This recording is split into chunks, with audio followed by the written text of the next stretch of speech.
Liam Payne, former One Direction member, dead at 31. Russian man rescued after 67 days adrift in stormy sea. Lufthansa fined record $4 million.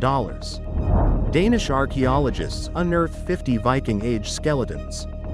Game of Thrones Iron Throne fetches nearly $1.5 million at auction.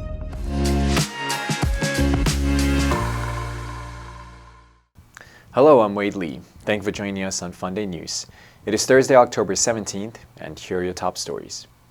Former One Direction singer Liam Payne was found dead outside a hotel in Buenos Aires after the 31-year-old fell from his third-floor room balcony. In a statement, the Capitol Police said they were called to the hotel in the capital's leafy Palermo neighborhood, where they were notified of an aggressive man who could be under the effects of drugs and alcohol.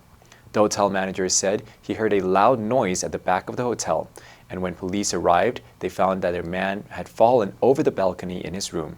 Emergency workers confirmed the death of the British singer, who was reportedly found in the hotel's interior patio. American singer Charlie Puth said on Instagram, "I am in shock right now. Liam was always so kind to me. He was one of the first major artists I got to work with. I cannot believe he is gone."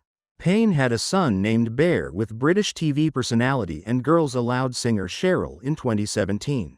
According to audio related to the case obtained from the Buenos Aires Security Ministry, police had received a call from a worker at the hotel requesting urgent help with an intoxicated guest. The boy band got its start after finishing third on the British version of the X Factor music competition show in 2010.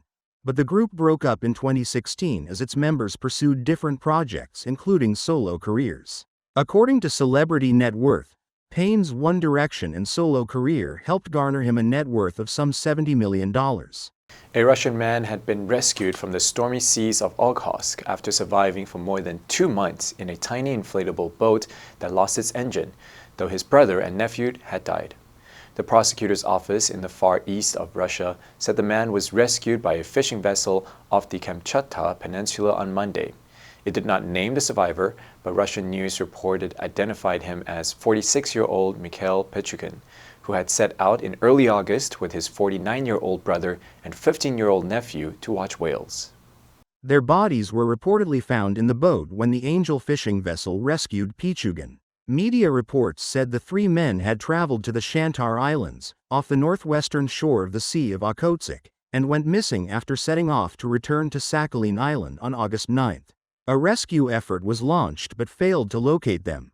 The trio had a small food ration and about 5.2 gallons of water when they found themselves adrift. Pichukin weighed only around 110 pounds when he was found, having lost half of his body weight. He did not immediately explain how he managed to survive in the Sea of Okhotsk, the coldest sea in East Asia known for its gales, or how his brother and nephew died.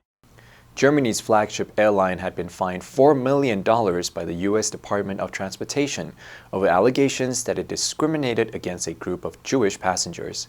Lufthansa had prohibited 128 people wearing traditional Orthodox Jewish clothing from boarding a connecting flight in Germany as they made their way from New York City to Budapest in May 2022. Based on the alleged misconduct of some passengers, Lufthansa staff treated them all as if they were a single group and denied them boarding, despite many of the passengers not knowing each other or traveling together. Some individuals in the group allegedly violated the airline's mask policy. Video of the incident at the time showed Lufthansa staff telling passengers that everyone has to pay for the mistakes of a few, defining everyone as Jewish coming from JFK. At the time, German media reported that staff denied boarding to people they determined were Jewish because they were wearing a yarmulke, a Jewish skullcap, or had side locks, known as payot in Hebrew. The penalty is the largest ever issued by the DOT against an airline for a civil rights violation. The airline said it had fully cooperated with the DOT during its investigation and had partnered with the American Jewish Committee in the wake of the incident.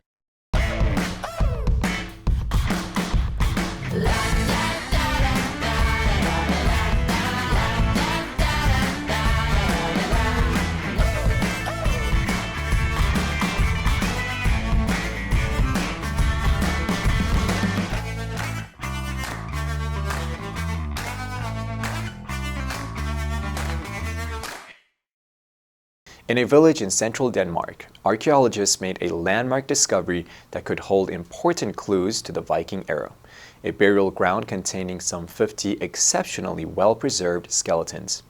Archaeologist Michael Lundo said, "This is such an exciting find because we found these skeletons that are so very well preserved.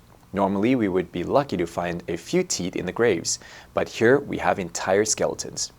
Experts plan to conduct DNA analysis to reconstruct life histories and study social patterns in the Viking Age, such as kinship and migration. The skeletons were preserved thanks to favorable soil chemistry, particularly chalk and high water levels. The site was discovered last year during a routine survey, ahead of power line renovation work on the outskirts of the village of Awesome. Lundo said, "This opens a whole new toolbox for scientific discovery. Hopefully we can make a DNA analysis on all the skeletons and see if they are related to each other and even where they come from." During the Viking Age, Norsemen known as Vikings undertook large-scale raids, colonizing, conquering, and trading throughout Europe, even reaching North America. The 21,500-square-foot burial ground holds the remains of men, women, and children. Game of Thrones fans came out in droves to bid on hundreds of costumes, props, and other items from the series in an auction that raked in over $21 million. From Thursday through Saturday, the Heritage Auction event in Dallas featured over 900 lots, including suits of armors, swords, weapons, jewelries, and several other significant items from the HBO series. The top dollar item was the very thing the characters in the series vied for throughout its 8-season run, the Iron Throne. After a 6-minute bidding war, the throne sold for $1.49 million. The replica was made of plastic and molded from the original screen-used version, then finished off with metallic paint and jewel embellishments. In the series, the throne was forged with dragon's breath that melted the swords of vanquished challengers, symbolizing the struggle for power throughout the show's run. Heritage Auctions said the event brought in $21.1 million from more than 4,500 bidders, marking its second-best entertainment event. Beyond the coveted Iron Throne, over 30 other lots commanded 6-figure price tags. Jon Snow's signature sword, Longclaw, wielded by Kit Harington, sold for $400,000, and his Night's Watch ensemble, featuring a heavy cape, went for $337,500. Both items sparked prolonged bidding wars. The answer for yesterday was B, escalation. The recent events in the region have led to an escalation of tension between the two countries. Did you answer correctly? Now let's delve into the news of Lufthansa fined record $4 million. Number 1, Flagship 旗舰产品. This machine is the flagship in our new range of computers. Number 2, allegation 指责指控. Several of her patients have made allegations of professional misconduct against her. Number 3, prohibit 禁止阻止. Motor vehicles are prohibited from driving in the town center. Next, we have a multiple choice question for everyone to practice. Which answer would you choose? You can write your answer in the comment section. The correct answer will be announced tomorrow. And that's all for today's Funday news. Be sure to tune into Funday news from Monday to Friday and click the link below to join Funday for free. I'm Wade Lee, your host. I'll see you next time.